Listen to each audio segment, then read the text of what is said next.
Bien. Maintenant, les enfants, je vais vous lire une petite comptine. Alors, vous allez fermer les livres, d'accord? Vous fermez les livres. Moi, je vais vous lire une petite comptine pour que vous me disiez quel est le son qui revient le plus souvent, d'accord? Bien.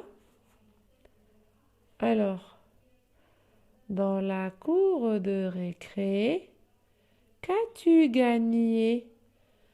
Un bonbon en forme d'araignée, deux ou trois châtaignes, un très joli peigne. Dans la cour de récré, qu'as-tu gagné? Un bobo, je me suis cogné. Je répète. Dans la cour de récré, qu'as-tu gagné? Un bonbon en forme d'araignée, deux ou trois châtaignes, un très joli peigne. Dans la cour de récré, qu'as-tu gagné? Un bobo, je me suis cogné. Alors quand je dis gagner, araignée, châtaigne, peigne, gagner, cogner, quel est le son qui se répète? Quel est le son qui se répète? C'est le son ni. C'est le son ni. Alors comment on écrit le son ni? Est-ce que vous savez comment on écrit le son ni? Quelles sont les lettres qui me donnent le son ni? Bon, on va voir. Bien. Alors regardez. Quand je lis guignol, guignol, quelles sont les lettres qui me donnent le son ni? Les lettres G et N. G et N. D'accord? Vous voyez? Donc la lettre G peut me donner aussi un autre son. Alors, quels sont les sons que peut me donner la lettre G? La lettre G peut me donner le son G. Très bien. Si elle est devant un A, un O ou un U, ou une autre consonne. Et elle peut me donner aussi le son je. Elle peut me donner aussi le son je si elle est devant un E ou un I.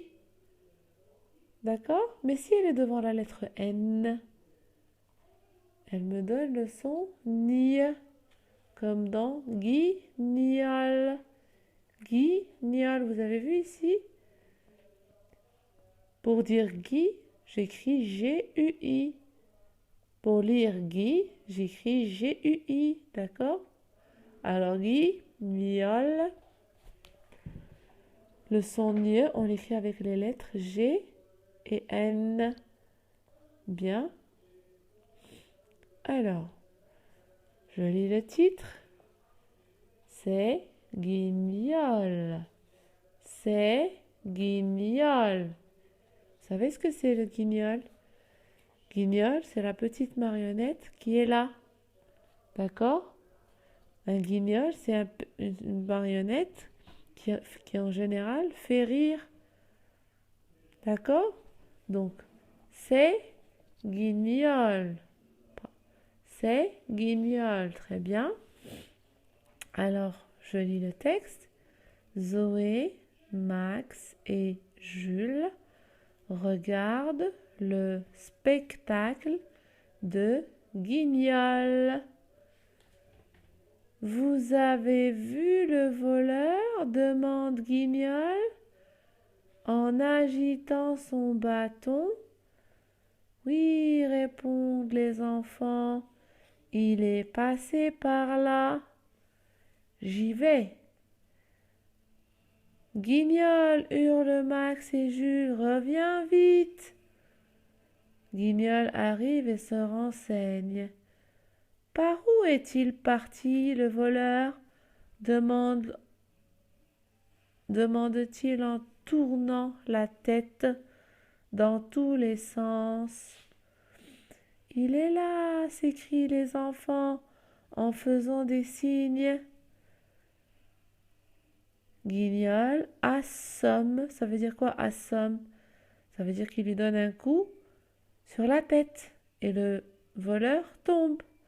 Guignol assomme le voleur d'un coup de bâton. Le voleur se cogne la tête par terre.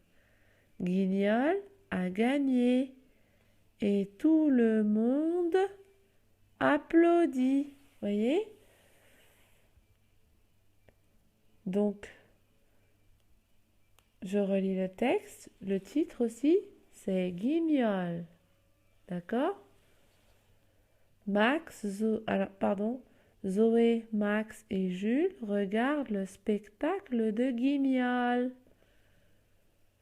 Vous avez vu le voleur? Demande Guignol en agitant son bâton. Oui, répondent les enfants, il est passé par là. J'y vais.